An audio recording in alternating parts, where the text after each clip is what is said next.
Hello and welcome to another episode of Writing Today. For this episode, I'll be giving you 5 tips on writing mystery novels. As always, you can find this article on my website, thepennedsleuth.com, and if you wish to support this channel, please be sure to like and subscribe. Without further ado, let's begin. Mystery novels blew up in the 70s with the introduction of Agatha Christie's Poirot novels, yet it did not end with them. Many mystery novels started popping up and they took the world by storm. Murder mysteries and crime thrillers only seem to grow in popularity, and today is no different. As one of the genres that are always in fashion, many writers are trying to write their own mystery novels, but are finding it a challenge. Here are 5 tips to make your mystery a must-read. Tip 1 is to take inspiration from other mysteries. It should be said I don't mean copy an entire mystery and use it for your own. That comes across as plagiarism, but luckily there are many aspects to any successful mystery that can be altered to make it your own. First, you can take inspiration from one mystery to inspire your main character, another mystery to inspire your villain, and there are many examples of Sherlock Holmes level intelligence in many mystery novels. Yet personality might lean more towards Columbo. There is a wealth of examples to take inspiration from. You need only look at your favorite mysteries closely. Read them as a writer. Understand how the writer made their world and how they planned their mystery. Once you have done that, you need only use what you enjoyed. If a mystery used a red herring in a way you like, then you use it. Start building up a mystery with what you feel is right and what you know is right.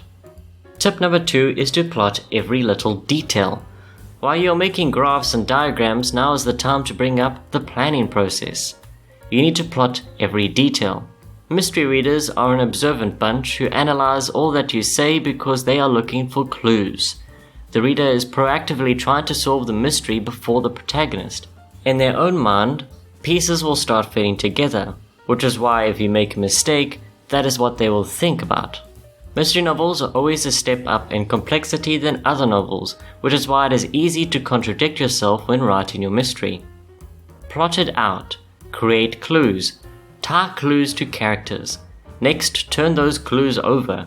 How many were planted? How many were accidental? You are the detective and the criminal. You need to devise the plan, then you need to break it down, then build it up again. A back and forth that will eventually lead to your mystery novel plot. The third tip is to make use of the reader. When writing a mystery novel, you can write it one of 2 ways. 1, you can write it where the detective is always ahead of the reader. The protagonist finds the clues, pieces them together, and explains it through dialogue before the reader is told about any clues. When writing a mystery novel this way, you don't need to lay out the crime scene so carefully, as the protagonist will keep things on track. After all, your protagonist has your insight as much as you give them. The second way, your reader and protagonist are in this together. Clues, information, and characters are presented to the reader and the protagonist at the same time. The protagonist will slowly piece things together while the reader does the same. Sometimes the two will disagree, and that's natural.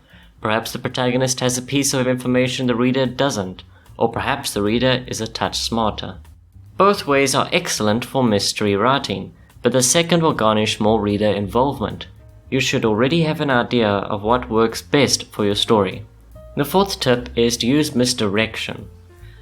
One of the most important aspects of any mystery novels is misdirection. A clue, a detail that leads the reader and the protagonist in the wrong direction.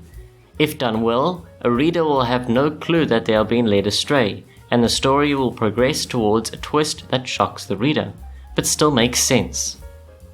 That is the key to misdirection. Misdirection is a believable lie, a lie that even appears as a lie, but is actually the truth. It is a complex, well-crafted lie that throws off the protagonist. It is the trump card up the criminal's sleeve, and it is a wonderful aspect of mystery writing. Usually these lies are revealed for what they are in the last few chapters, which is when the reader and protagonist think they have it all figured out. Misdirection lets the reader know the story is still a mystery. It still needs their close attention if they are to have a good grip on what is happening. Use misdirection. The smarter your villain, the more misdirection they use. And the fifth and final tip is don't overcomplicate it. With all these pieces to work with, it's easy to overdo it. Don't get me wrong, mystery novels are meant to be complex. At the same time, you don't want to bog your reader down in so many clues, so many characters, and so many ties between them all.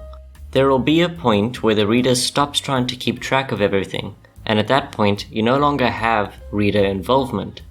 The reader is simply along for the ride. It's not just the reader you bog down with all this information. You, as the writer, need to keep a firm grip on your plot. All the characters, the plot, and the clues need to be understood by you, and if you find yourself struggling, then the mystery readers like yourself will be struggling too. Use all the tools at your disposal, create a puzzle to piece together, but don't overdo it. Now to conclude on that, mystery has always been my favorite genre of writing. Although I typically write horror and thriller, mystery has always been the genre that I wish to write.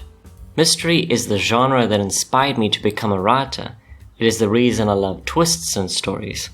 I have dabbled in mystery, published several stories in the mystery genre, and every time I use the detective trope. To me, there is something so wonderful that there is a designated career for people who unravel mysteries, piece together clues, and catch the criminal. Of course, there are not only detective trope mysteries out there, but all these tips that I've told you about apply to a mystery of any kind. And that brings us to the end of this episode.